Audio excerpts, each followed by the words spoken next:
All right, here we go. We got swinging for the rims. We're going to do a little NBA Major League Baseball crossover today since we don't have monster slates. So I'm actually looking forward to this. Get a chance to work with Hoop for the first time. Say hi, Hoop.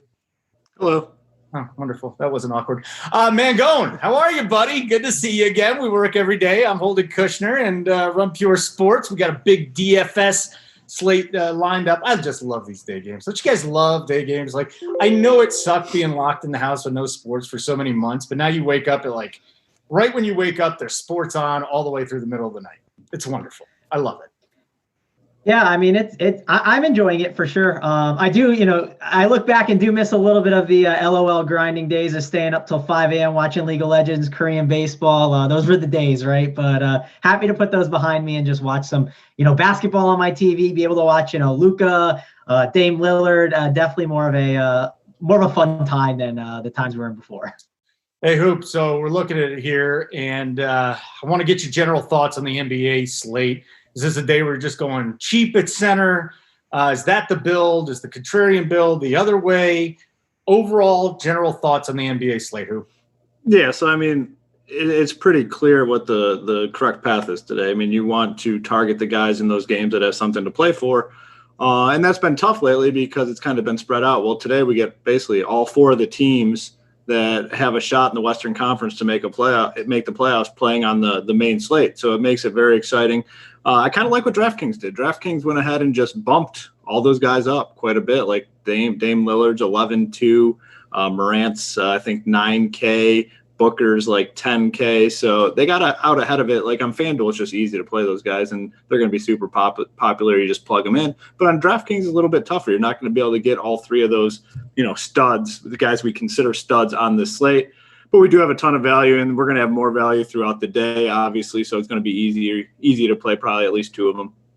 Hey, Mangone. So DK, I mean, put them in order. Booker, Lillard, Morant. Take salary into account, but those are the big three today.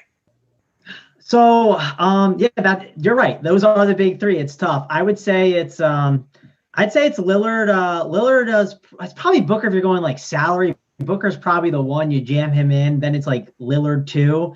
And then John's up being the third guy out. I will say, I think there's ways where you can play all three. The problem with that is the way I'm looking at roster construction, at least so far I've been building, I've been noticing at center, I'm playing two of them, it seems like. So my utility is kind of blocked, at least at the current time of how the slate is structured. I like the center position, and I'm playing at probably a second center at utility. And then what happens is if you play those three guards, right, if you play Booker, Ja, all those different guys, the forward position, then it's like, well, where are you? You have some spend ups, you have some spend downs, and you can still spend up on a really good forward. And the thing I've been noticing is I think you might have to get rid of one of those guards. Obviously, the slate can change. We can get breaking news out of nowhere that changes it. But I'd say Ja on DraftKings specifically is kind of the third guy out for me right now, or the last guy out, I should say, because the way everything's structured, like Booker, I feel the best about. Lillard, and I have that salary to do it. It just fits the construction right now. All right, guys, let's get to the games here. Milwaukee taking on Memphis. No Giannis, he's suspended, right? So we got a fully motivated Memphis team who's 1-6 in the bubble. They got a lot to play for because the 8th and 9th place teams are going to play in that little play-in series, either one or two games. So, Hoop, give me some general thoughts on Memphis, Milwaukee, who you're targeting here, and who really is going to be the biggest benefit for Milwaukee with Giannis out. Yeah, and you have to imagine they're definitely not going to push those other guys either. So it's going to be more of a bench game. They're clearly spread out the minutes. I think targeting Milwaukee guys would be pretty risky on the slate. The one guy I do have some interest in would be like Pat Connaughton. Been playing well. I mean, at least 23 fantasy points, 3 straight games, mid-20s in terms of minutes, could potentially get up a little bit more. So he's the one guy I do have some interest in. DiVincenzo is another guy, 4K on DraftKings, 28 minutes last game. I think he gets in the similar range today. But, a risky team overall with literally nothing to play for. On the other side, that's obviously where we have the interest. Morant is definitely the guy that we're going to want to target here. it's harder on DraftKings, and Mangone laid it out pretty nicely. It's tough. I mean, you can make it work. You play all three of those guys, but they're all guards, and that basically just fills up your lineup and eliminates some of the flexibility that you may have. So leaving one of those out might be the right route. I mean, it just depends. We're going to get more value as the day goes on. But for me, I'm doing everything I can to get Damian Lillard in my lineups today. And I know he's expensive at 11-2, but he's going to play 40 minutes. And I mean, if it's a close game, I wouldn't be surprised if he plays like 45 minutes. They're going to get the win here. They're going to want to get the win. They're playing the Nets. His production has been off the charts. And then we get the news that CJ McCollum is a little dinged up, back injury, not 100%. That increases the workload for Damian Lillard, increases his usage most likely. Nurkic has kind of fallen off a little bit. He was a guy that was playing really well early on. Just seems like a game where Dame just goes ahead and puts the team on his back and get it done. We'll talk about it more when we get to that game, but the reason I brought that up, it makes it harder to play a guy like Ja Morant at 9K. Some other pieces on the Grizzlies that I have interest in, Dylan Brooks, just playing a lot of minutes as well. Mid-30s, I think, is a safe number for him. He's 5.5K on DraftKings. But, that's probably about it for me in this game. It would be DiVincenzo, Connaughton on the Bucks side, Morant and Brooks on the Grizzlies side. All right, Mangone, Hoop left you nothing. So you got anything to add there? Basically threw every player out there, said he liked them, and then that was it. He actually didn't do that. Mangone, come on, just a little primer here. Is there anybody from Milwaukee you'd consider? Anyone? Yeah, so I was gonna say, Holden, if you don't know, me and Hoop are just like the cash donkeys. I'm surprised we were on a show together. So we both talk cash games, but hey, cash is king in NBA, man. The optimal lineup is what is the best sport to play it in. So we'll definitely we'll try and take this thing home for everyone and give them a really good team and some good plays today. But on the Milwaukee side, the big thing that I'm looking at, I know Eric Bledsoe is kind of getting conditioned, right? That's kind of what they're doing with him. I don't think you want to play him. I could see the argument to playing him, but I'm going to pass on that. I don't think you want to go with Eric Bledsoe. No need to mess with him. I get it if you want to. The guy that I'm looking at here is probably DJ Wilson, right? I think he's the guy who can benefit. We have Ersan Ilyasova, who's questionable. We have Giannis, who's not going to play. I think DJ Wilson could be a really good beneficiary. We've seen him do well in other spots like that. So, that's kind of like if you told me a Bucks guy I'm going to pick, that's what I'd go with. But I'm really not messing with the Bucks until I know what's going on. And the good news is that's a 4:00 game, so I'll be able to know what's going on. We'll get the news. And if it's unclear, I'm okay to, I guess the word isn't backload, but just avoid this game. I don't think it's one that at least on the Bucks side, right? I don't need this value. It doesn't feel like it's important value compared to the other value that we could have later on. I think there could be some good ones, like DJ Wilson is my favorite that I mentioned. And on the Grizzlies side, Ja, I like him a ton. I think he's perfectly fine, but I don't really want to mess with many of these other Grizzlies. One thing I'll mention, and I'll ask Hoop this, I was messing with some building on FanDuel, and power forward is ugly on FanDuel. Yeah. Do you have any interest in Brandon Clark? I kind of saw him as hey, I have some money. Why not just lock in 20 plus points and just get some safety? I don't know. What do you think about that? Yeah, I mean, at that position, you're looking for just raw points. FanDuel, power forward. I mean, there's just limited options. There's a value guy that we'll talk about in a couple games, but I think playing Clark is definitely in consideration here. He's 5.8K on FanDuel, where you're probably looking at close to 30 minutes in playing time, and he's a good fantasy per minute producer. So I don't mind locking in those points. His full bust probability is pretty low in my opinion. So I like the raw points there. Definitely a guy I'm looking at on FanDuel. Guys, I was actually going to talk about this. This has nothing to do with today's slate. You guys see Westbrook going to be at least a few games in the playoffs too. So I just want to throw that out there. It's nice to see playoff rotations, starting lineups that are out already. But you won't be seeing Westbrook here. Huge loss. Hopefully the sites just go ahead and just lock in James Harden at 15K. That would be awesome. It is so seriously cool to see because people won't play them, and it could give us a little edge. So I'm in on that. I'm hoping that's the case. Okay, like and subscribe. So you're watching this right now. If you haven't subscribed to the Run Pure channel, just do it already, and then give us likes. Mangone always picks a number between 1 and 1 million, and whichever number that is, you start getting free swag once we hit that number. So are we going above or below 100K today? Mangone? Well, we'll go above, but let's wait 1 second. We only 123 people watching. Let's get some more people filed in here, and then we'll pick a number. We don't want to. We want you to hit the like now. If you hit the like now, we might, maybe make it an easier number for you. One last thing I want to mention before we move on from the game. Someone mentioned like Sterling Brown, a guy like a Frank Mason. Those are guys that can chuck, right? If you want to go that route, you can. This is going to be a fast-paced game. If you want to do that 1% own GPP play, a great person to ask that to is someone like JSU. Like, hop in the Discord chat. I'm sure he'll be answering questions, and ask him. I mean, that might be someone that might be on his radar. Check out his core plays. Not something that we'd be doing in cash games as much, I think, me and Hoop, but he could be one of those pivots. I know one of those he had yesterday was Sumner, and that worked out really well, while Aaron Holiday did not have such a great game. All right, Mangone, I want to go to you first here on Dallas and Phoenix. So you got the Mavericks on one side. You got Devin Booker going absolutely bananas, 4 35-point games in a row. They're 7-0 in the bubble. They got to win this one. But on the Mavericks side, there's a lot up in the air. It's Porzingis in there. Curry's questionable. And the Mavericks really have nothing to play for here. They're already in the number 7 seed. Mangone, start with Dallas. And we've talked about Booker. Anybody else from Phoenix? Yeah, so if you look at Phoenix, right, Booker, you already mentioned him. Amazing play him. He's good. The other guys, though, Bridges, Johnson, I don't know how to exactly approach that situation, and I don't think I need to play that guessing game. So I'm just kind of staying away from those two. Also, a lot of my builds are leading towards stars and scrubs, so just that mid-tier is going to be a range that I'm not ignoring in conversations, but I'm not going to go to. And if you're a tournament player and you like the mid-tier, not as many people are going to go there. So there's definitely, routes to be had going that route. But yeah, Ayton is a guy that I think you have to consider. He has forward eligibility that's really nice on DraftKings. He's at 8.1K. I like him. Obviously, I would prefer a John Morant to him, but again, that flexibility of putting him at forward is a lot nicer over there. On FanDuel, it's a really tough decision to be had at center. Ayton is in the conversation. There's Nurkic, there's going to be Boban, there's Jared Allen. So there's a lot of different routes you can take.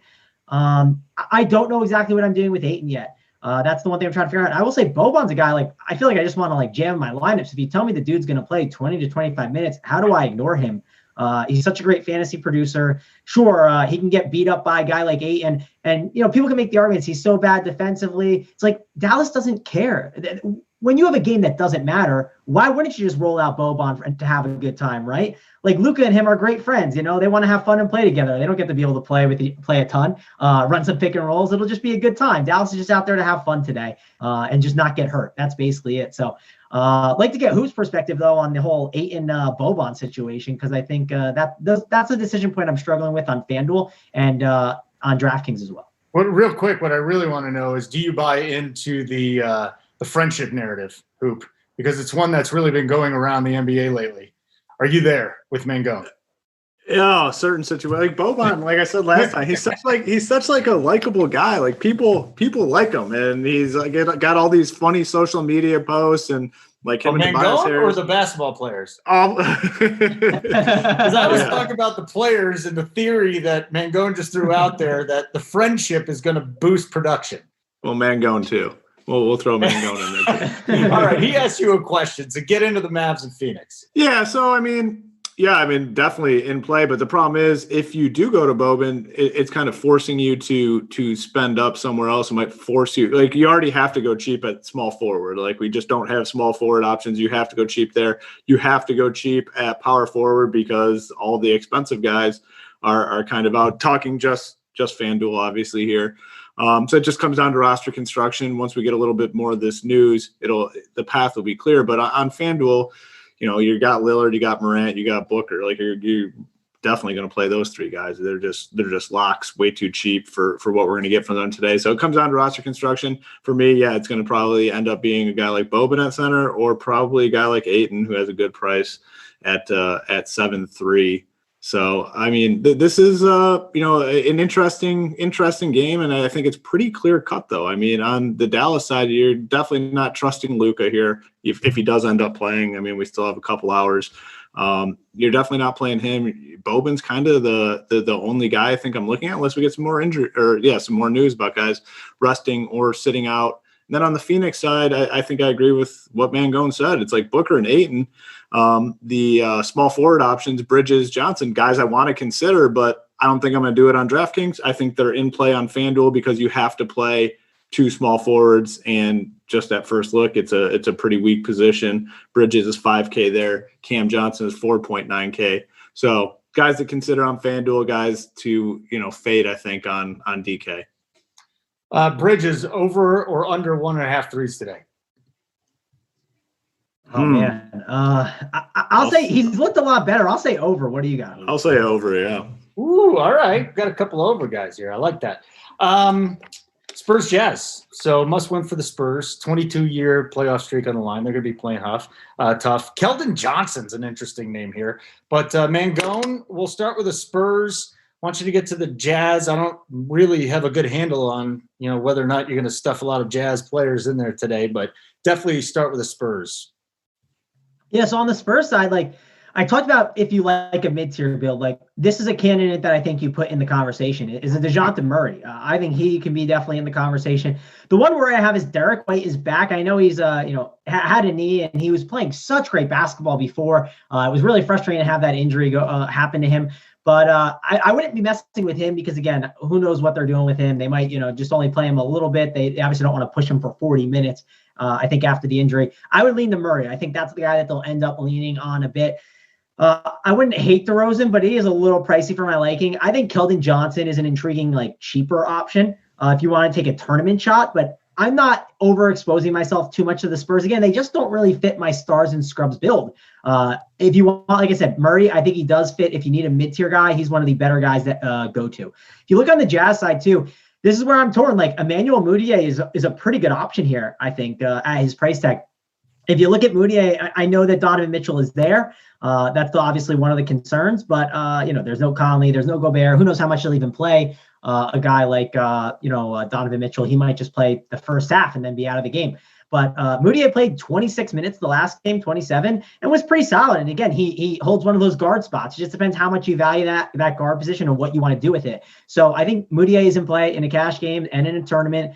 And Tony Bradley, though, I think is really the guy that you have to look really strong at. He's one of the better center options on the slate. And then other than that, I don't want to mess with too many of these guys like Ray John Tucker, Jarrell Brantley. I don't want to play the guessing game with those guys. I think there's already better values. There's a better value in this game that I just discussed. There's better values in other games. So I'm not going to mess with too many Jazz guys. I think those two that I like the most are Emmanuel Mudiay and Bradley.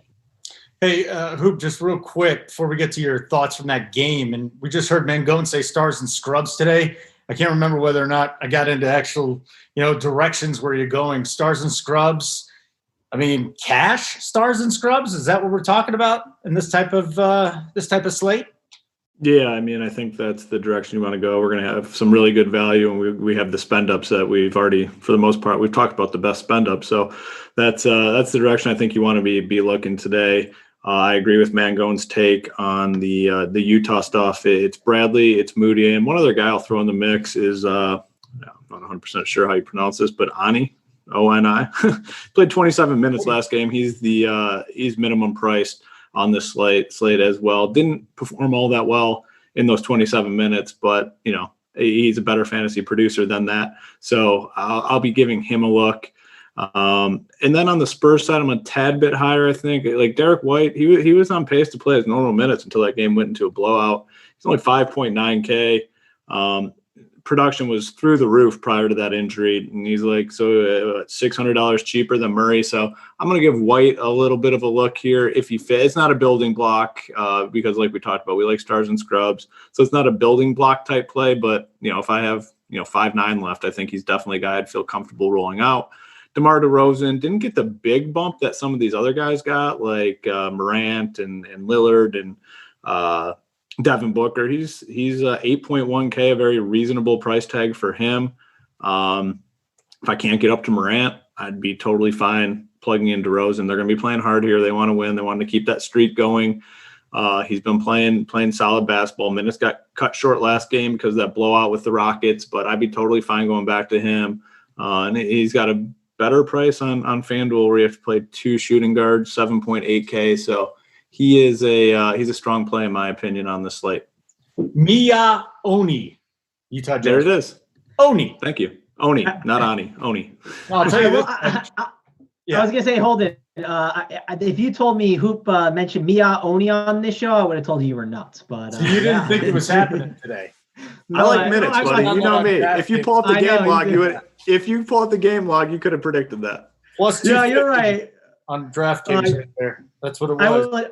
I will admit I haven't been grinding Utah Jazz and Mia Oni tape. You are right. The minutes are there. They're 26. You're talking to the guy that was heavy on Conley a couple nights ago, and he only played the first half. I was deep into their box scores. Let me tell you. Oh man. Okay, let's keep going on here, and we have the Brooklyn Nets and the Portland Trailblazers. So must win. The Trailblazers. What we got? Lillard, 51 points and 61 points. He's going absolutely bananas. 37 points in the bubble, 42% from three. A 12th player with consecutive 50-point games. And we could just keep rolling and rolling and rolling here. Yeah. Let's see here. I want to start with Brooklyn, though. Allen, Levert, who else? Joe Harris. These guys could sit. You have any news on that? I've been looking for it. And are you leaning either way? Is there anybody that you think is going to get a big opportunity from Brooklyn here? Well, it's tough. It looks like Allen. It looks like he's going to be available. I mean, as of now, but like you said, they could change that at any point. And the problem is that that's the last game on the slate, so we wouldn't have time to adjust our lineup. So I'm going to just kind of ignore that situation, the Brooklyn situation. And it's not stable, even if those guys do sit. I mean, look at last game. TLC, phenomenal. First 17-5 in the first quarter, doesn't come back in. So, he was set to play 24 minutes. He played the entire first quarter. He played the entire third quarter, and that was it. So there's no stability with the Nets right now. On this slate where we have other value, I'm fine locking in that other value and, not planning on these Nets guys to sit.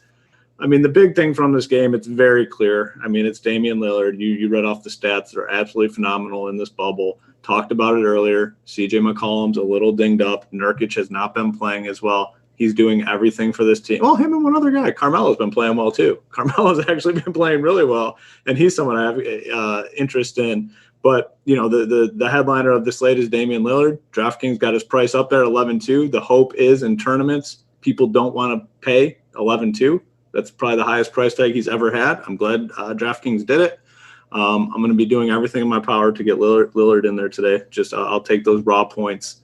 Raw points right now with what's going on with all these guys resting and stuff are more important than anything else. So just give me Lillard and all the fantasy points he gets today. I don't care about the price tag. That's it. Mangone, Lillard, fantasy points, play scrubs. So I have something that might change your guys' mind on Nets. Hoop, I always have like these news and nuggets. I dig for some weird stuff, and sometimes they're hits and sometimes they're misses. I think this is a hit. But Jared Allen has a quote. He said, getting to 500 with a win tomorrow over Portland is a bit of motivation. With all the adversity the team has overcome and the lack of KD and Kyrie this season, it's a good marker. I mean, everyone thought this Nets team would fold over against like the Clippers. They didn't. They went out and beat them. And I think they're going to go out there and really put in an effort and try and beat the Blazers today. Cash games is a little tough, right? It's tough to stomach the Leverts and the Allens. You never know what can happen. And I don't think you need to. I don't think it's a necessity to go that route. But a game stack of Portland and the Nets, I think it's a great idea. And I think this, Hoop, you're a totals guy, right? A 236.5 total. I mean, big that's number. Yeah, that not only is it a big number, but you could even make the argument these two teams getting together, that thing could go over. And if it's a competitive game that's back and forth, by competitive, I mean, both teams are just trying and scoring a ton and just not really playing the defense, which you can see from both sides. Man, you could see this thing go over. And a game stack here, I think, is super interesting. Going like a Levert, an Allen, a Damian Lillard. Maybe then throw in CJ McCollum. I would worry about. He's been talking about his back has been bothering him a bit. So I would either go maybe a Nurkic or a Carmelo Anthony. But you could just go a Lillard, Levert, and Allen and then fill some other value throughout. And maybe you're even able to jam in a Booker as well. I'm not sure if you're able to make that with some of your setups, but that's something I've looked at. Like I said, that's the quote I found. If I find anything else on the situation, I'll post it in our Discord chat. I was going to look for some more quotes to see if these guys are definitely playing, and I figured closer to game time you could find that. But that's what I got for you on that situation. Play Lillard, and I think the Levert and Allen stack making that three combo is a pretty good one. So you're pretty certain they play? Sorry, you said you think I'm certain that they play? No, you're pretty certain that they'll play? Yeah, I'm feeling good about it. I'm trying to think what, I guess, because the problem is John Morant locks earlier, so he could be one guard that you go instead. Yeah. I'm feeling good, but like I said, I will, this is a free show. I'll look to make sure. I see some sites projections are lower than I thought they would be on it, but I'll keep looking, obviously. You have to worry, right? You never know if they can pull in the fourth. But in tournaments, like I said, the game stack is interesting. Cash games, it's a little harder to stomach. But in tournaments, I think it's definitely a really good route. Okay, guys, we've rolled through the first four. Actually, it's been a pretty thorough breakdown. I like that. Now we got the Pelicans and the Orlando Magic. So let's see here with the Pelicans. I mean, is this all young guys just running out there and playing? There's really nothing on the line. The Magic are already playing the Bucks in the first round. And I'm trying to figure out which way to go. We got a lot of guys that are out too. Ingram, Holiday, Zion. On the other side, Fournier, Aaron Gordon, Carter Williams, Terrence Ross. All these guys are sitting here. Hoop, maybe you could just take me through the New Orleans side first, because I'm really intrigued by the possibilities of who we're going to see out there tonight. Yeah, I mean, this is a game where you don't want to spend a lot of salary. You're looking for values. You're obviously not playing any of the big names here.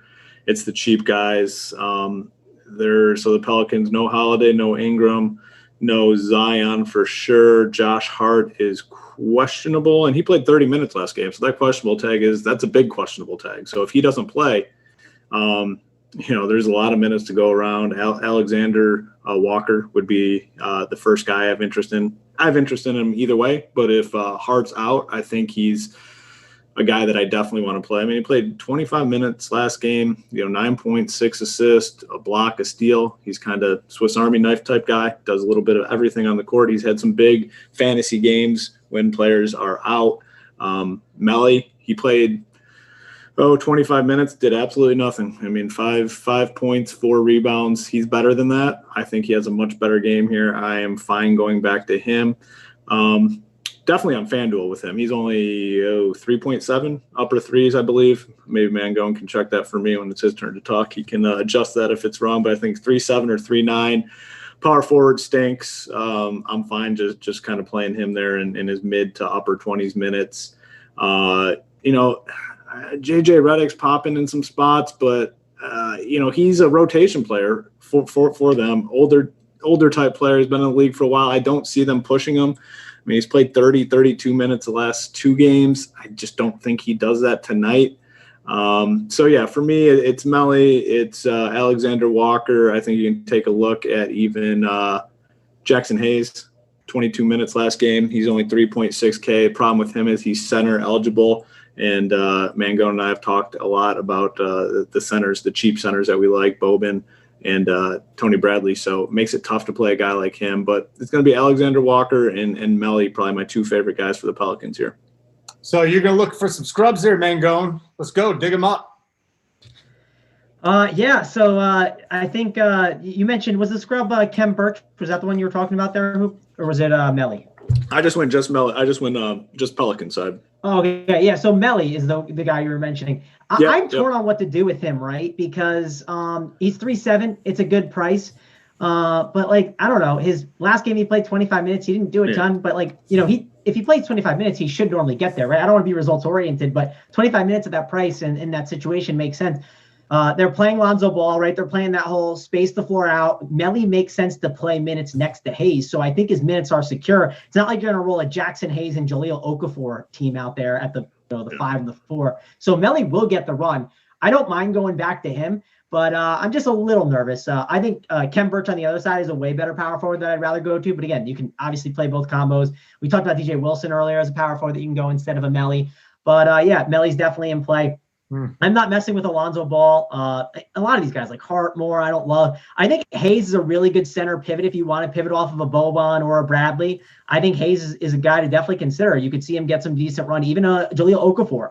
We know what Jahlil Okafor can do when he gets a ton of minutes, right? We've seen it before. You look at the last game, he played 25 minutes. He got 32 fantasy points. I wouldn't completely sleep on Jahlil Okafor. It's a slower pace game too. So typically it's a slower pace game, I should say. Maybe the Magic, they slow it down and it fits for Jahlil Okafor a little bit. Maybe they want to give him a little more run. So I think there's 2 center pivots there off of the other centers that you can look at in tournaments. that have some upside. And Nickeil Alexander is the other guy in the Pelicans I would mention as a guard that you can consider. But again, guard's super deep, and you probably just don't end up going that route today. Hey, you didn't bring up the Magic Hoop. Is there anything? I didn't ask you. That's why. Birch, I think, is interesting. Let me pull it up. Fultz, I thought they were going to try to work in the minutes a little bit more. He only played 22. Obviously, he's going to be in the rotation for the playoffs. He's in that mid-tier that, we're most likely avoiding. I think he's a good tournament play because he has a lot of upside.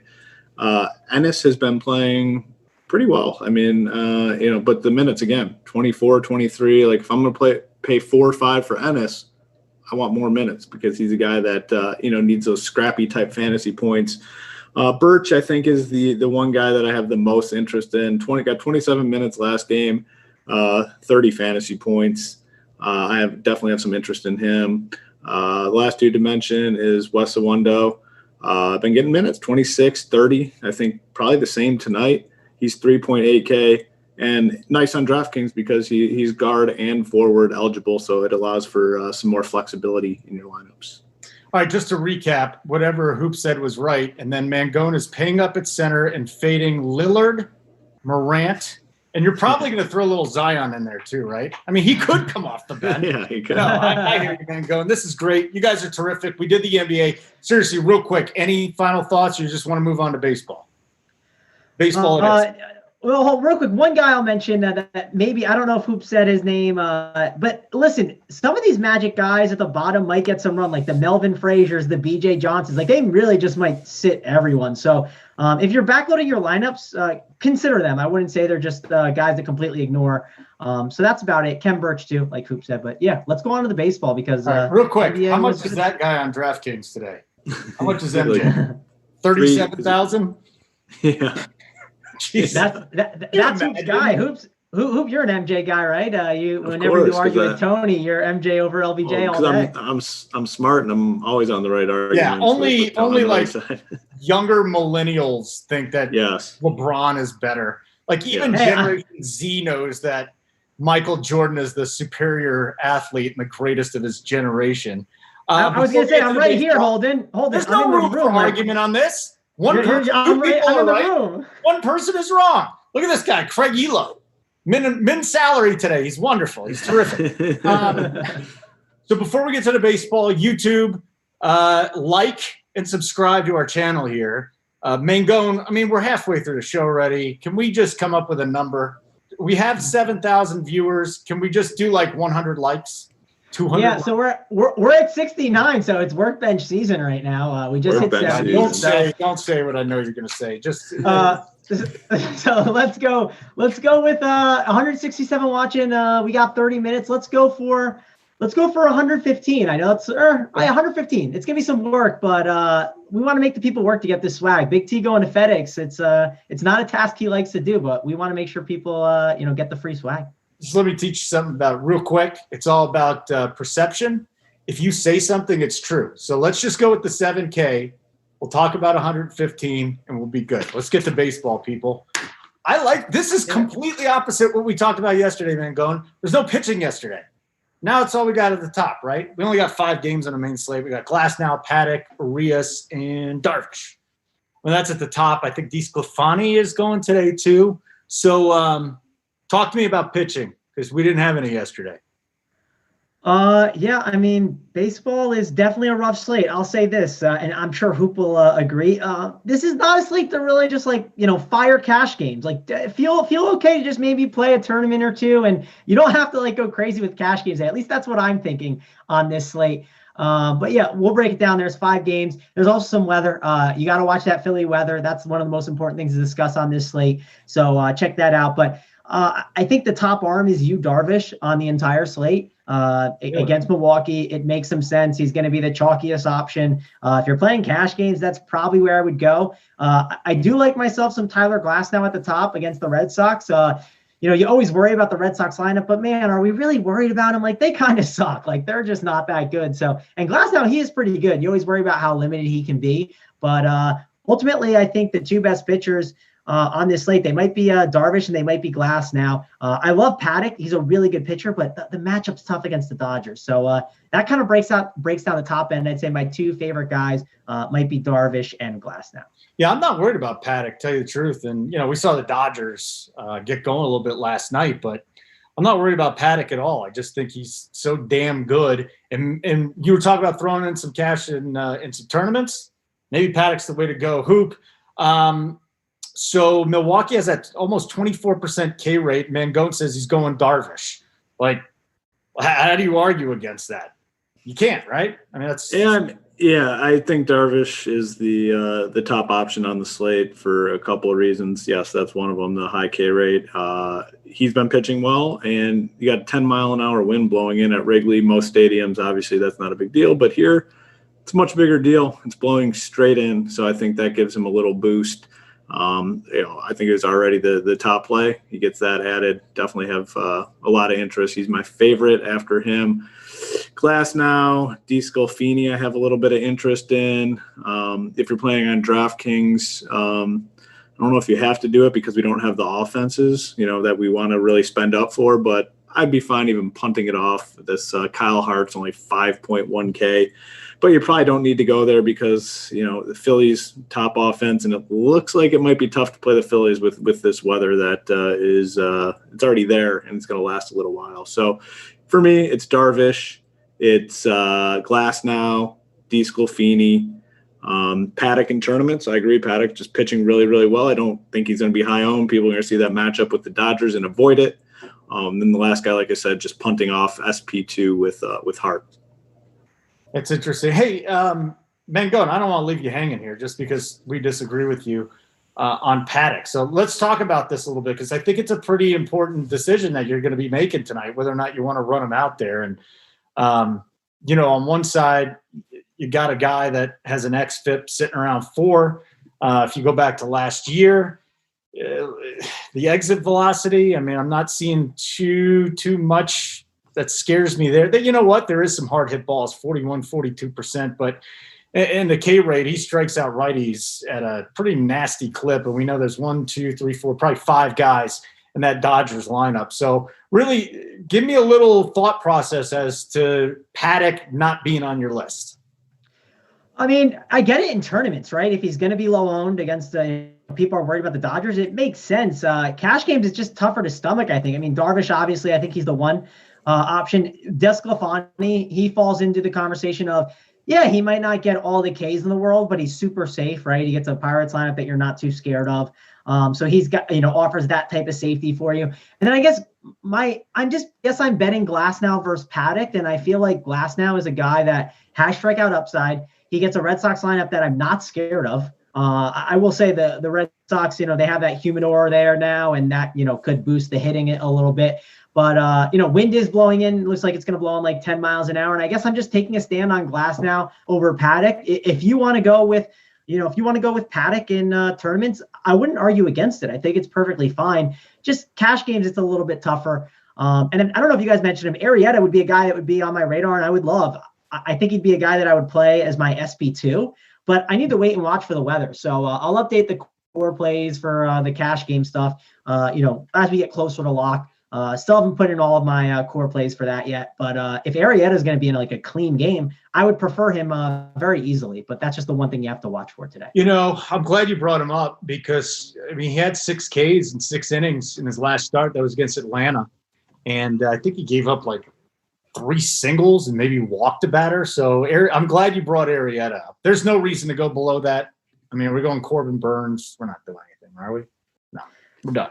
I don't know. Hoop, you got any? No, nothing. Yeah. No, I just said that Kyle Hart guy. Like I'd be fine just punting SP2 if I got all the offense I wanted. But there's just not offenses that I think you really need to force in. So I don't think it's super necessary. Okay. Yeah. One real quick nugget that Hoop just mentioned that I think it's just like a good strategy thing that you can put in the brain with you is like, he's always talks about this. Like if the cheap pitching sucks, just play the cheapest one. It gives you salary in other areas. Right. So that was a great point he made there. Like there's not a big difference between like Corbin Burns and all these other guys and like Kyle Hart. Just go all the way down so you can get like that extra big bat in your lineup.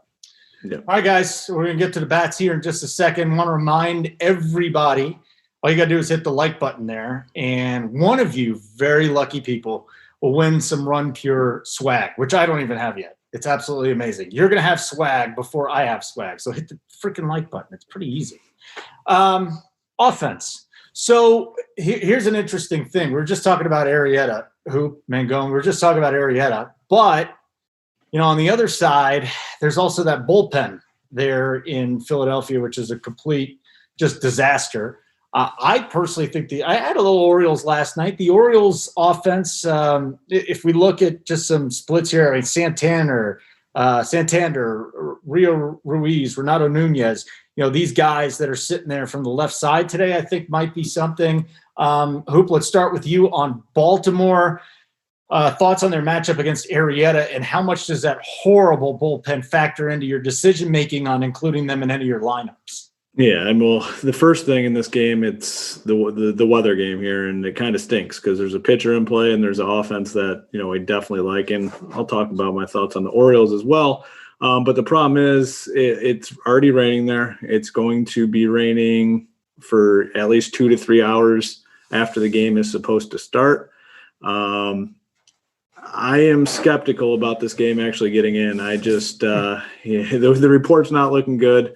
We'll definitely follow up on it in the Discord. Now, assuming the game's fine and plays, which like I said, I'm not very. I'm kind of skeptical on that. The Phillies offense is the top offense on the slate. I mean, they have all these guys: McCutchen, Hoskins, Harper, Real Muto, Didi Gregorius, Segura. They have a lot of bats here that are in play. Biggest team total on the slate. They'll be popular if the weather clears, but it's not. So, I mean, if you're someone that makes a lot of lineups, if you throw in some Philly stacks, I think you're going to end up being pretty contrarian. Obviously, you need the game to play, or you're going to get a bunch of goose eggs. But it's a risk-reward situation. On the Baltimore side, not super excited about playing him. Arrieta has looked good. He's a ground ball pitcher. The strikeouts have been there. So you're talking, maybe 3 innings of the bullpen, which, some slates could be enough. And, if they get things going, it could be enough. But I don't think I'll be going there. It would just be the Phillies. And like I said, Arrieta would be a SP2 to consider. But weather's not looking great. All right. So maybe some tournament options there because the ownership will be down. If you don't mind, the risk, I suppose. Yeah. But Mangone, how concerned are you about the weather? And do you have any interest in this besides for Arrieta? Yeah, so I decided to look just to kind of get the status. This is like an ESPN game, so I wonder. I don't know if that plays into any factor of them trying to stick around for the game. But this is the last game they're playing, that Philadelphia Baltimore game, and it's their last game that they're going to be playing against each other as well. So maybe there's some incentive to get that in. Their next game is in Washington for Baltimore, and then Philadelphia's next game is. Let's see where they have to go, because that's always a factor sometimes in some of the decisions that are being made. If it's close enough, they'll maybe hang around a little bit longer. If they have to fly far, that could cause some issues. They play New York, so again, not too far of locations to go to. Maybe they stick around a little bit longer. But yeah, definitely have to worry about that weather a ton. Playing pitching there is probably not going to be the optimal move. There's at least that rule in now that if you play a couple innings, you can you don't lose your home runs at least if it doesn't go 5. So you have that going for you. If you really think this thing is going to be super low owned on a small slate and you want to take that shot, I understand it. But I think there's probably just better places to go on this slate. Okay, good. Then let's go somewhere else where we're not stuck there. Tampa Bay and Boston. Ooh, Tyler Glasnow, one of my favorite pitchers in baseball. I mean, how stupid are the Pirates? Glasnow gone, Meadows gone. Glasnow sitting at about a 37% K rate. He's going up against a Boston offense, which has really been middling at this point. Devers did not play. He's got that lingering ankle injury, and that got to keep an eye on that. I don't even know if he can get through this game tonight. So we'll find out here today. He is batting second. So Hoop, we'll start with Glasnow versus the Red Sox offense. What's the approach here? Yeah, so Glasnow I really like. I agree with you. I think he's a phenomenal play. If I can get up to him, I will at 9.1K. We have a lot of cheap offense, actually. So, I mean, in cash games, I think it will be easy to pair Darvish up with another high price pitcher now that I look at some of these salaries. And, part of the reason is the Tampa Bay bats. Like you look at Brusso, I don't know if that's how you pronounce his name, but he's only 3.4K leading off. Yandy Diaz is 3.1K. Hunter Renfroe is 3.4K. These guys are going to be very popular. They have team total over 5. Their offense has been producing quite well as of late. So I think you're going to see high ownership, and rightfully so. I mean, these are the bats that make it easy to double pay up at pitcher. I won't have any Red Sox here. It's just not like you kind of touched on. It's just not the same Red Sox offense that we're used to. They're just not. They haven't been great, and you look at this lineup, and it's not a good lineup. It's not one to be intimidated by. I think Glasnow mows them down. So Glasnow and these Rays bats for me.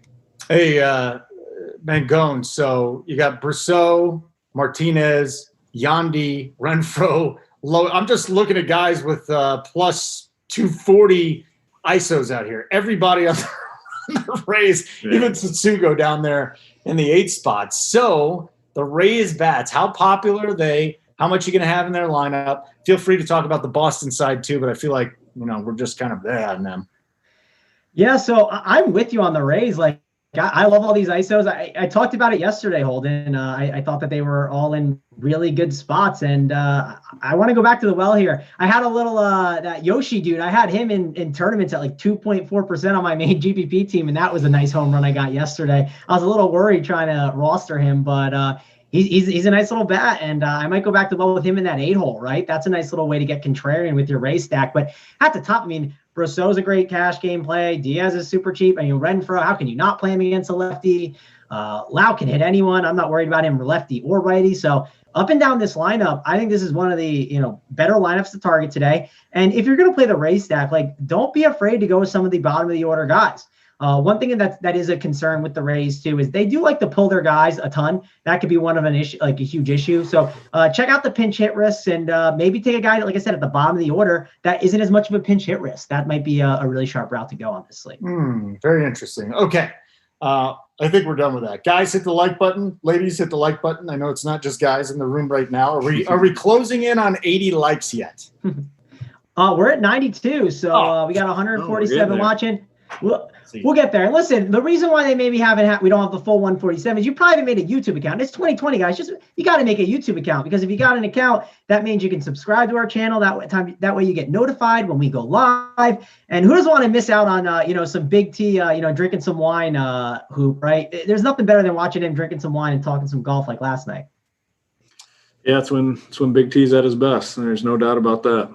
This is interesting because Mangone was championing communism 2 days ago, or maybe it was yesterday. And then today, now he's all about Big Brother, signing up for the tech conglomeration like YouTube, giving them the information so they know where you live and what you're doing. And your I am a big time. The options are in there. What are you doing, Mangone? Oh, I'm a big Brother fan. And actually, real quick, Hoop, have you been watching Big Brother? I know you're a huge fan of the show. Are you excited for the season? I'm very excited for the season. I like it. I was when I heard All Stars, I was slightly disappointed they didn't get some of the bigger names, but I think it's still going to be a good year. Who do you like? People watching other people with cameras, right? Yes. Just like YouTube. Just like yeah. Pretty much. Yep, exactly. I'm trying to think of who I like because I haven't entered the Big T pool yet. Big T does a little pool. If you're a Big Brother fan, he does like a $300 pool and you can throw it in there. I haven't signed up yet. I don't know if I'm going to. How do you guys do? How do you have time to watch garbage television? Seriously, there's sports on all the time. Hoop, you got kids. How do you find time to watch this garbage? Seriously, do you watch it live so there's no spoilers on social media? I know. I don't do the live. See, Tony ruins it for me every single week because, if you know Big Brother and how it works, you can see what's basically happened throughout, by the time something airs on TV, it happened 3 days ago. So if you follow the live feeds, you know everything that's going to happen throughout the week. So every single week, Tony ruins it for me. It's the worst part about Big Brother. I just like falling for the fake editing and all that and just, being a dumb Big Brother viewer. Tony ruins it. It's unfortunate. Yeah, that sounds horrible. And I don't know why you guys waste your time, but everybody needs to dumb it down once in a while, right? My ex used to watch the Kardashians. She's probably the smartest person I know. Sometimes you just need to do dumb stuff. Yeah. Which makes you feel smarter, Yeah, which would be betting on the Pirates and giving 3 or 4 runs today, or the Cincinnati Reds. So let's get into this one. DeSclafani, we talked about him. We're going up against the Pirates offense that, as far as going up against right-handers, I'm not too afraid of anybody besides for Bell and maybe Reynolds and maybe a little Moran. So the Pittsburgh side, I don't know, Hoop, you already like DeSclafani. Trevor Williams, on the other hand, this is a Reds lineup. Doesn't matter if he's righty or lefty. Cassie, I could go 2 through 7 stack today. Hell, I'd even throw a little Freddie Galvis in there. Maybe he gets lucky, puts one over. But Mango, let's get to you, buddy. Pittsburgh, Cincinnati. There's got to be an angle here besides for DeSclafani. Yeah. So here's the angle, right? To stack against DeSclafani. The angle is to you're in Cincinnati, right? Great American Small Park, GPPs. People might not play those guys. That's kind of the angle, right? If you want to go that route, maybe stack up some of those lefties, go with like the cheap Adam Frazier. I mean, everyone I feel like is cheap on this slate, so I don't know why I said that. Josh Bell, Colin Moran, who we've seen have a 2-home run game already this year. It's not like he can't do it. Gregory Polanco in the lineup. Gerard Dyson towards the bottom of the lineup can always be interesting. He's a guy I used to love playing when he was at the top in Arizona with the speed that he had. But yeah, I mean, I don't hate this Pirates team as like a stack if no one's going to play. And if you're telling me they're like 5% on a 5-game slate, I think it's in the conversation because, again, the ballpark is super small. And Pittsburgh, Big T always talks about this, right? Taking those guys when they're normally in a big ballpark in Pittsburgh. Now they're in a small one in Cincinnati. So I think there's some merit to looking at that Pirate stack in tournaments. Yeah, I still think that Big T's alter ego is Uncle T. And today he's killed Bill Walsh, main GPP. And guess what? He likes those Padres we were talking. Little Colin Moran, little Josh Bell, little Gregory Polanco. So, Mangone, look at you just flashing your GPP skills all over the place. Hoop, you like DeSclafani. Are you buying into the Pittsburgh side here? What about the Reds bats? No, the being on the Pirates is not a typical Mangone take, so kind of threw me off a little bit there. But it's a GPP thing, Coop. I mean, listen, I'm not stacking the Pirates in my cash games. Let me clarify. Yes, but yes, and I do see the angle. I mean, it's a hitter's ballpark. That they have some guys that have pop. I can see it. I mean, there's not a ton of offenses that we love. I mean, I won't be doing it. I'll be on DeSclafani. A couple guys in the lineup. Shogo batting leadoff. He's only 3K on DraftKings. I mean, that's another cash game free square. 3K leading off. Team total over 5 here. I agree with you. Like 2 through 7, all in play. I mean, they all have some sort of upside. Castellanos, I like. In the matchup, he's priced up a little bit, but that's fine. I mean, it's going to be easy to pay up for some bats. There's just not many expensive bats on the slate. So Reds are a good offense to attack. You get Shogo, like I said, leading off as a cash game play at 3K. Some pinch hit risk, but not too worried about it. I mean, 3K, if he gets 3 or 4 at bats, I'll be happy with that. So a good offense to get some pieces from you. If you come down, Winker's only 3.5K, batting 5th. So a lot of options here. Solid offense on the slate that we don't have a ton of offense. Yeah, and I don't mind Bell against DeSclafani. DeSclafani's given up some fly balls this year to the lefties. Mm-hmm. He's close to 50% against left-handers. And then you got Bell, who's got a 300 ISO against right-handers. So that to me is probably, I mean, you say home run, we're going to do the home run thing. I'm taking him before you guys can even jump on it. Josh Bell is my guy today. Milwaukee and the Cubs. So we mentioned Darvish. You guys are on Darvish and cash. I think you are at least there, Hoop. So we'll start with the Milwaukee bats since you guys are a little bullish on Darvish today. What can we do with the Milwaukee offense that, it's been gross lately. Besides for Hira and maybe Yelich will get going. Anybody to look at, Hoop, in cash or GPP? I think maybe more GPPs on the Milwaukee side, but anybody cash on the Milwaukee side? Definitely not. I mean, it's like you said, the offense has been uninspiring. Like they just have not been great. Yelich hasn't been great. Hira, if that's how you pronounce his name. Hira. He's the one. Hira. All right, perfect. Hira. You know what we're going to do, and you're not going to go in the room with me. JSU is the worst. Mispronunciation. So listen, so bad. My job as a host is to just know all the names. Now, I'm going to screw up from time to time. I won't admit it, but it'll happen. It's very easy. I will just keep correcting you until you get them right. How about I'll just say the guy betting. Yeah, you could troll me and just go Hyra or something like that, and that would piss me off. But I'll just say the guy batting second for the Brewers, and then you can pronounce his name. The guy batting second for the Brewers. Yes, Keston. Anyways, we digress. Yeah, I'm not going to be on the Brewers here. I mean, I like Darvish. I just don't see any reason to play the Brewers bats. Not a good spot. Like I said, that wind blowing in 10 miles an hour, that makes a big difference. It's going to be hard for guys to hit bombs. And if you're going to want to hit one out to dead center, you're going to have to absolutely nut it on the bat. So I'm gonna definitely fade the Brewers here. Cubs, does that mean Burns is in your player pool then for pitching? Since the wind's blowing in, I mean, I wouldn't do that against the Cubs, but still. No, I won't be doing that. But wind blowing in Wrigley, I just don't see the reason to go there.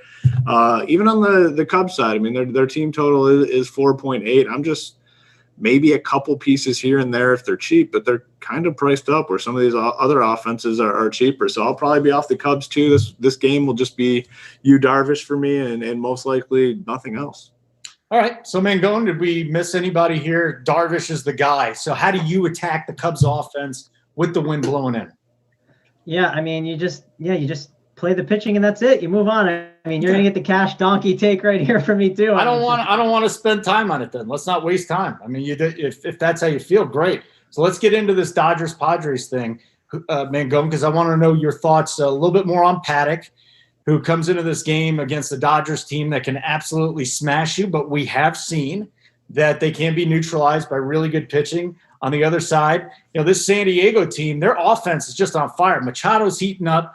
Tatis is there. We're seeing Will Myers with some pop. They're going up against Julio Urias, who's – did you hear that? Urias. You can do it, Mangone. You can do it, Hoop. So you can do it just like a real broadcaster.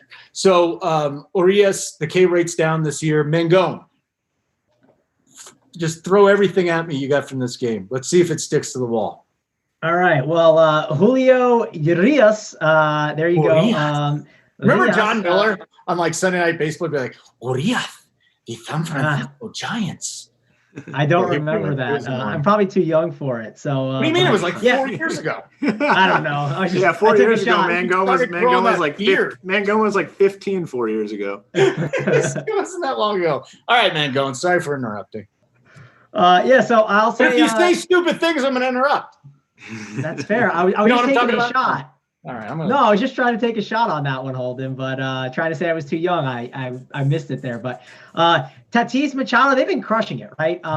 You could take a shot with it against the Dodgers, but I just don't think I need to on this slate. I think I can find other ways to be different. If you've been riding the Padres and they've been treating you well, I guess keep riding them. But it's not for me. I'm going to be out on that. The Dodgers against Paddock, I'm curious what their ownership is going to be. I mean, we have money to spend on Dodgers. I don't mind maybe mixing in like a one-off Bellinger here and there, maybe a one-off as Muncy. Again, we're not thinking Paddock's going to get completely shelled, but on this type of slate, you're probably going to have some money to spend. And if a spend up is not Jock Peterson, if a spend up is Cody Bellinger, I wouldn't hate that as like a one-off in cash game. So that's kind of where I'm at. I don't think you need to stack up the Dodgers. I think there's other spots I'd rather stack up, but I wouldn't argue against it because, hey, it's the LA Dodgers. Hoop, I do wonder, since we're talking about this game too, and we're not really – it doesn't seem like any of us are so sold on any offense. You look at that Baltimore-Philly game, but maybe Tampa Bay. We like Tampa Bay. So I feel like you got to pick something in this slate. Or maybe it's a mini stack thing in tournaments, but – see, I'm still on San Diego, man. I just since the shoulder reconstruction, Urias just hasn't been the same guy. Velo's down a little bit, K rate's down a little bit. I'm all over San Diego today. Tell me why I'm wrong. Yeah, so I mean, we might lose like one of the best offenses on the slate with the Phillies. Or I mean, if we don't lose them, it's going to be risky to play them. So we're going to have to go somewhere else. And we like the Rays, like you said. Maybe the Reds a little bit. I can see the argument here. For me, it's probably going to be more one-offs. The total is 8.5, which is a pretty respectable number. I mean, that's a decent total here. So maybe some runs are scored. I don't hate that take. We're going to have to go somewhere else. I prefer the Padres side over the Dodgers side. So I agree with you there. I mean, and there's bats in that Padres lineup that can do damage. I mean, Tatis. Machado, Pham, they have Will Myers. So there's guys that can hit bombs here. So prefer the Padres over the Dodgers.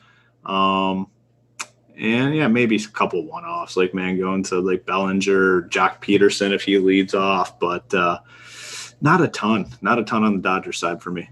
Okay, we're done with that. How many likes we got, Mangone? Hit the like button. It's very easy. There's a thumb up. Don't hit the other one. I think the number I said was 115 or it was 110, but Too just give short. us 2 more and then we're there. I mean, we're right there. It's at 113. So we'll just do our, we'll go through stacks. We'll go through home runs. By the time it's over, we should have 2 likes, I would assume. Yeah, we need 2 likes, and you get some free swag. Somebody's going to win it, and that'll be absolutely amazing. Because seriously, all I do is wear free swag anymore. Like, I just threw in the towel. I haven't been shopping for years. I just have, T-shirts that are dirty with different names on it. It's wonderful. Oh yeah, all the DK T-shirts that they send us, right, Hoop? I'm sure you have a ton of them. They send I got a really cool thermos from DK. They got it was expensive too. They sent me a John Elway autographed mini helmet. They love you in Colorado, man. They're like, please spend all your money with us. We'll give you free swag and then sell it. They want you in the sports book. That's what they want. They want you in that sports book betting right now. Yeah. Once you burn it all, put it on eBay and then spend more money and lose it with us. So stacks, Mangone, who's the sexy stack today? Yeah, so I'm gonna obviously say the Rays. They're my number 1 stack. I think you have to go to them. The Phillies would be in the conversation if the game plays, but if that's not the case, I didn't talk a ton about the Reds, but they are probably like the second best stack. I should mention that. And then I'll go with my 3rd favorite stack is the Pirates. Like, I just think they're a really good one-off option. And, firing some of those lefties, you don't have to full stack them. Maybe just throw 3 lefties in. Do a 5-3 stack on DK and call it a day. All right. What are you doing there, Hoopage? Yeah, so like the Rays and cash games I think will be popular, and I'm fine, playing 3 or 4 of those dudes. Then the Reds, probably my second team that I'll be looking to. I don't think they'll be overly popular. I mean, just not the sexiest of names, so not too worried about ownership. And I like your call on the Padres as kind of a under the radar type stack that should be pretty low owned against the Dodgers. So those would be my 3. Every night I watch these guys. They're so exciting. I absolutely love watching Padres games. And we couldn't even said this last year, It's just like they have the worst GM in AJ Preller. I mean, he should have been fired 8 times, and now everything's starting to come together for this team. Yep. So good for them. How'd you get your nickname, Hoop?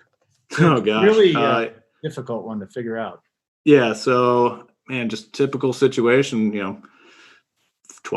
10, 11, 12 years old, created the AOL Messenger screen name, Hoop2410, and everything I've signed up for in life, I use Hoop2410, which probably isn't good for the hackers out there that want to steal my identity, but just kind of stuck with it. So when I signed up for FanDuel and DraftKings, did it about the same time 8 years ago, I was like, oh, you know what, I'll just stick with Hoop2410, and stuck with me. Mangone, how'd you get your nickname, Mangone? Yeah, it's my last name, so I just I went with it. I don't know. It's easy to remember. It makes sense, and I don't know. My AOL screen nickname. Good thing I didn't go down. It was like football player 20. It wasn't a good one. So what was your MySpace page name? I don't. It was probably just my normal name. I forget MySpace. That's a throwback though, right there. Yeah, I got a nickname. You guys can call me. It's called Asshole, and my mother gave it to me. And she has not stopped saying anything since. Home runs. I already gave my home run pick. It's Josh Bell. Who's your home runs? Mangone. Yeah, so I'll give you Nick Blastolanos. I always like him. Castellanos will hit one out. That's a good spot for him. We'll go with we'll go with one of the Pirates, right? We got to give one of them out. Mr. Colin Moran, the power bat there for the Pirates. We'll go with him. And then on the Rays side, I'm going to snag, I liked Austin Meadows yesterday. He was my conviction home run play in the core plays. We're going to go with Hunter Renfroe. He bangs one out here over the big green monster. All right, very good. We get our 2 likes. Yep, we got the 2 likes. Yeah, we're at 124. So I can. We got to get. Who's got to give his home run calls, and then I'll. Well, I know that's why I said now. You go look for it, so that we're not sitting here thinking ahead, pre-planning. Thinking ahead. Good call. I was going to go Renfroe. I'm going to pivot to Brosseau, leading off for the Rays. Yeah. I'm going to go with Suarez for the Reds, and then I'm going to go with Tatis for the Padres. All right, very good. Who's the winner, buddy? Winner. The winner, I'm typing it now in the chat. It's Joe Young. So Joe Young, wherever you are, I don't know if you just stuck around for the NBA. That's my one fear. I'm hoping that's not the case, but Joe Young, you are the winner. I'll hit the @ on you once I can find it. I don't know why I can't, but Joe Young, you're the winner. So type in the chat, or all you got to do is hit up Run Pure Sports Twitter account, send a DM there, and in the DMs, just give me your info. Give me everything. Big Brother style, right, Holden? I want all your info. I want your T-shirt size. That'll do it. That's all you got to do, and you'll get the swag. Your length, your girth. So the other thing is, why do you have like a legitimately spontaneous combustible Hudson River in your background? That's what that is, right? Mangone, is that the Hudson in the background? Oh yeah, I think that's that's the background for New Jersey. Like I think I see dead fish floating in your background. We might want to do something. I wouldn't be surprised. I mean, it's New Jersey, so. But I stuck my toe in there and I got a rash and I almost had to have it amputated. So guys, great. Keep hanging out with us. Mangone, tell them about your social media, where they find you. Yeah. Before I do that, I don't know, Joe, I don't see you. So Joe hasn't said anything in the chat. So what we're going to do is we're going to give it to, we'll give it to Fire Money. So Fire Money, send it. Oh, Joe is here. Never mind. No, he's not here. Yeah. Just give it to Fire Money. That's what we'll do. Give it to Fire Money. I'm messing everything up, but give it to Fire Money. He said Colin Moran and John Morante, and I get behind that. So we'll give it to Fire Money, DM the Run Pure Sports Twitter account. But you can find me on Travis Mangone, @ Travis Mangone on Twitter, and that's it. Hoops. Yeah, Hoop 2410. Same as everything else on Twitter. Strong. I am at Holden Radio. Captain, thanks for running things back in the studio there. We appreciate it. Good luck tonight. And we will catch you tomorrow.